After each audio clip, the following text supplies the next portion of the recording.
जी सलाम के digital page पर आपका इस्तकबाल है। एलोवेरा के फायदे जानकर आप हैरान होने वाले हैं। एलोवेरा डायबिटीज पेशेंट्स के अलावा कई लोगों के लिए काफी फायदेमंद माना जाता है। आज हम आपको एलोवेरा के फायदों से रूबरू करवाते हैं। एलोवेरा का इस्तेमाल आजकल हर कोई करता है। कुछ एलोवेरा जूस का इस्तेमाल करते हैं तो कुछ एलोवेरा जेल का।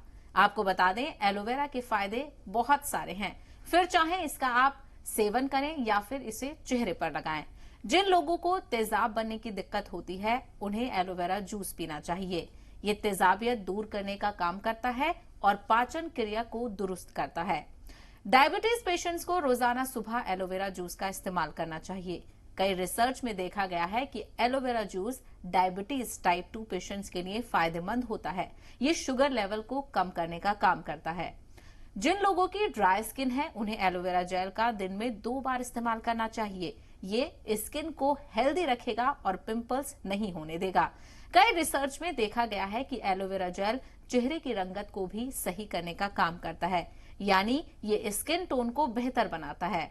जिन लोगों को पिंपल्स की दिक्कत है, उन्हें चेहरे पर एलोवेरा का इस्तेमाल करना चाहिए। एलोवेरा जेल पिंपल्स को खत्म करने का भी काम करता है। और अब आपको बताते हैं कि इसका इस्तेमाल कैसे करना है। एलोवेरा का यूज आप जूस और जेल दोनों तरह से ही कर सकते हैं। जो लोग इसे स्किन पर लगाना चाहते हैं, वो पहले किसी जगह पर अप्लाई करके देख लें कि आपको एलर्जी तो नहीं हो रही है, क्योंकि कई बार कुछ ऐसे लोग हैं जिनके स्किन पर एलोवेरा एलर्जी कर देता है। वही बात करें जूस की, तो आप इसका सेवन सुबह खाली पेट या फिर शाम में सोने से पहले कर सकते हैं। तो इसी तरह की और जानकारी के लिए आप जी सलाम के डिजिटल पेज पर विजिट कर सकते हैं।